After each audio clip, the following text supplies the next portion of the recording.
I said, what's the relationship between the two enthalpies of the metal and that of the calorimeter? Calorimeter? Mm-hmm. So the metal, you got to look at the metal and the calorimeter. Those are the. What's the relationship between these two enthalpies? Yeah, I remember. Okay, go back and refresh. That's why they're only 5 minutes long, so you can just go get a quick refresher. It's been 2 weeks. Okay? But that's fine. I'll help you with this one. So the system, is it the metal or the calorimeter? And which one's the surroundings? The system is the metal.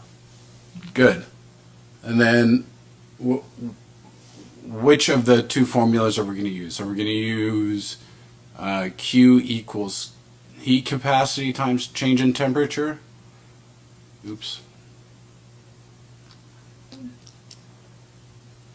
Or are you going to use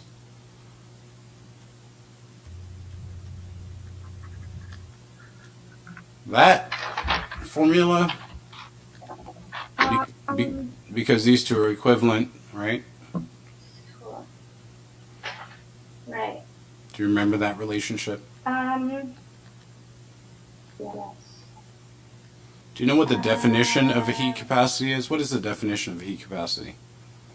Heat capacity is the amount of energy required to raise your sample 1 degree Celsius. Good.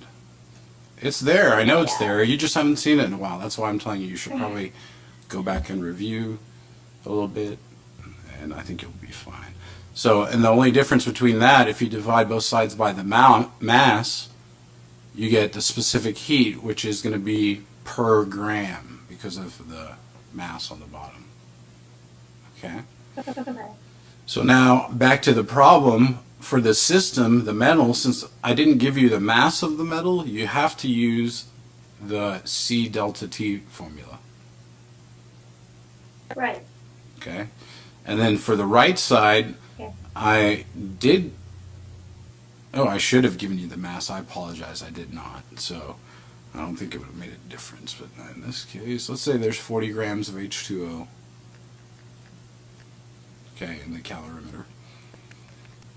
And then the specific heat of water, it should be given to you in the problem, is going to be 4.18 joules per degree Celsius per mole, I believe.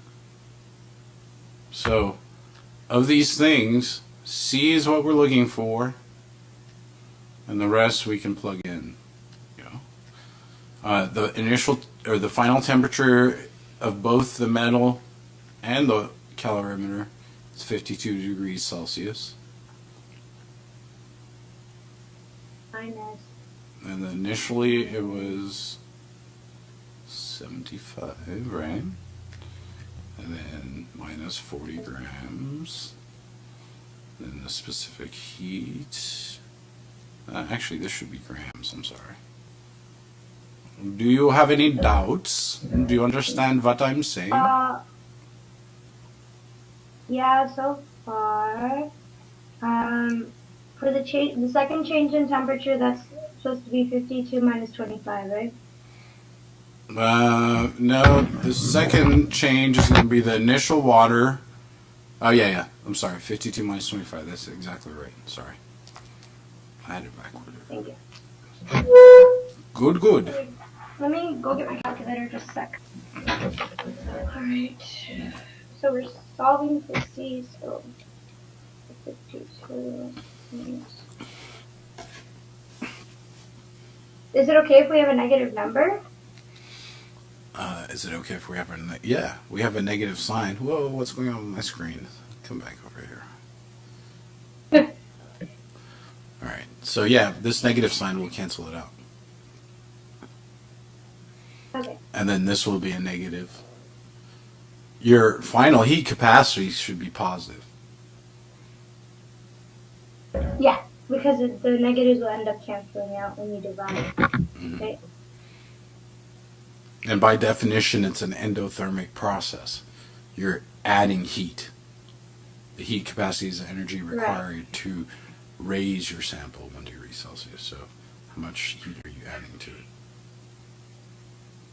So is C equal to 196.28? I'm not sure. I just made up those numbers. Wow. Well, but I'm here to see if you understand the concept, okay? And Okay. I hope by now you're a college student. You can work a calculator, right? That's not why we're here. Yeah.